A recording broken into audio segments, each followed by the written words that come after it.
የጦጣው ተንኮል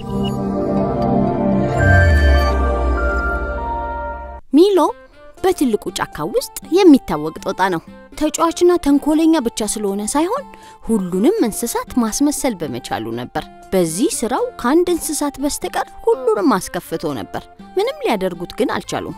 ቀበሮ የሚሎን ሁኔታ በጥንቃቄ ነበር የምትመለከተው። እሷን ማስመሰልና ተንኮል መስራት ደስ እንደሚለው ስለምታውቅ ሁሌም ራሷን ተጠብቃለች። ይሄ የሚሎ ትክክል ያልሆነ ጨዋታ መሰል ነገር እንደ ቀልድ የሚታይ አይደለም ብላ ቀበሮ ታስባለች። እሱ ለጨዋታም ቢል ብዙ እንስሳት በተሰበሰቡበት መሃል ተንኮል መስራትና ሁሉም እንዲያሾፉ ማድረግ ከስነ ምግባር ውጪ ነው ትላለች።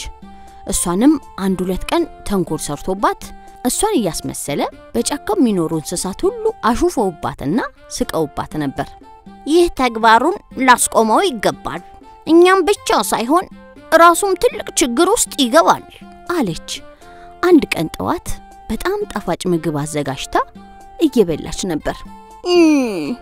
እንዴት ጣፋጭ ነው! እንዲህ ያለ ቁርስ በልቼ አላውቅም እያለች በላች። ሚሎ የምታደርገውን ሁሉ ከጀርባዋ ተደብቆ ያያት ነበር። በደንብ ከተመለከታት በኋላ ሳታየው ከአካባቢው ሄደ። ከጥቂት ሰዓታት በኋላ ሁሉም እንስሳት በተሰበሰቡበት ቀበሮ ያደረገችውን ሁሉ እያስመሰለ ያሳያቸውና ያስቃቸው ጀመር። እሷ ያደረገችውን ስትበላይ ተናገረችውን ሁሉ አንድ ባንድ አሳያቸው። ሳቁባት፣ ተሳለቁባት። ቀበሮ በሁኔታው በጣም ደነገጠች። ፊቷ ሁሉ ጠቆረ። የምታደርገው ሲጠፋ በአፍረት ራሷን ዝቅ አደረገች። ሚሎ ሌሎችን በማስመሰል በጣም ጎበዝ እንደሆነ ብታውቅም በሁሉም እንስሳት ፊት እሷን እንዲሳለቁባት በማድረጉ መቼም ይቅርታ አታደርግለትም። ይህ ሚሎ ልሰራለት ይገባል፣ ቆይ እሰራለታለሁ ብላ ለራሷ እየማለች ወደ ቤቷ ሄደች። ሚሎ ያደረጋትን እሷን መልሳ ልትበቀለው ወሰነች። አንድ የሙቀት ምሽት ሚሎ በጣም ደክሞትና ሰውነቱ ዝሎ ስለነበር አንድ ዛፍ ላይ እልም ያለ እንቅልፍ ወስዶታል።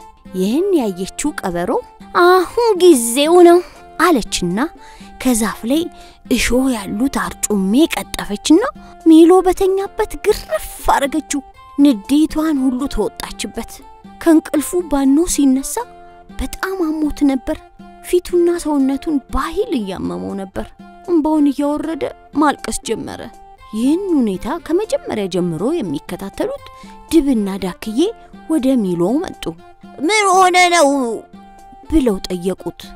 እሱ ግን የሆነውን መናገር አልፈለገም። ግን ዳክዬ ቀበሮን ዝም ካልካት ሌላ ጊዜ ሌሎቹን ትጎዳለች፣ ሄደ እንደ ንጉስ አንበሳ መናገር አለብህ ብላ አበረታታችው። ትንሽ ካሰበ በኋላ ሚሎ ለንጉስ አንበሳ ለመናገር ተስማማ። ከዛም ንጉስ አንበሳ ፍርድ ወደሚሰጥበት ስፍራ ሁሉንም እንስሳት ጠራ። ጫካው ጸጥ ረጭ አለ። ሁሉም ፍርዱ ምን እንደሚሆን በጉጉት ይጠብቅ ጀመር። ቀድሞ ሁኔታውን ሚሎ እንዲያስረዳ ንጉስ አንበሳ አዘዘ።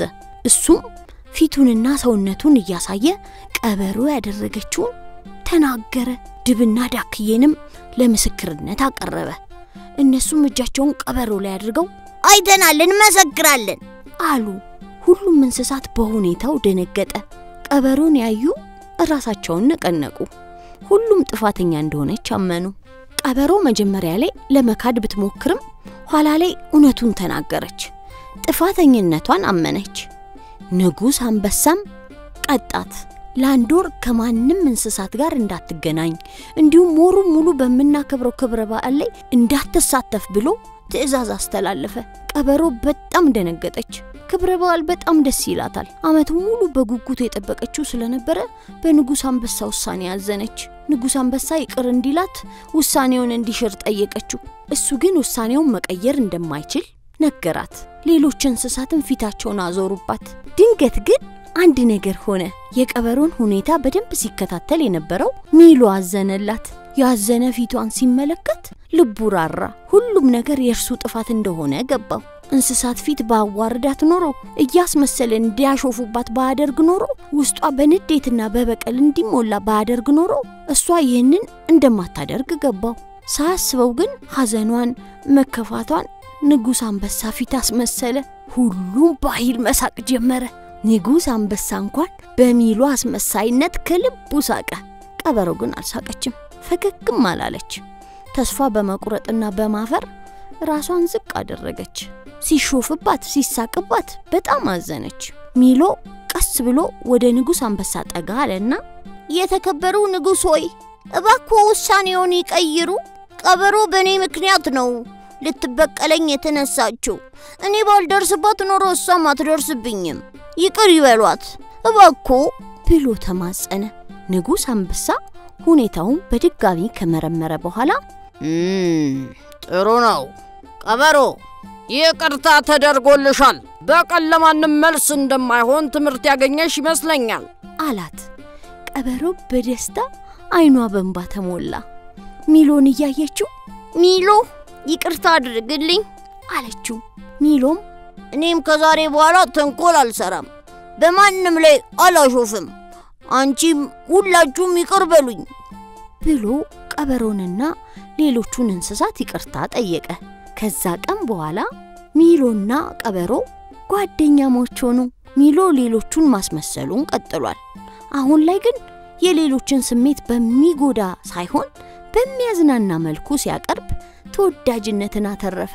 ቀበሮም አንዷ ተመልካቹና አንዷ አድናቂው ሆነች። የኢትዮጵያ ልጆች ቴሌቪዥን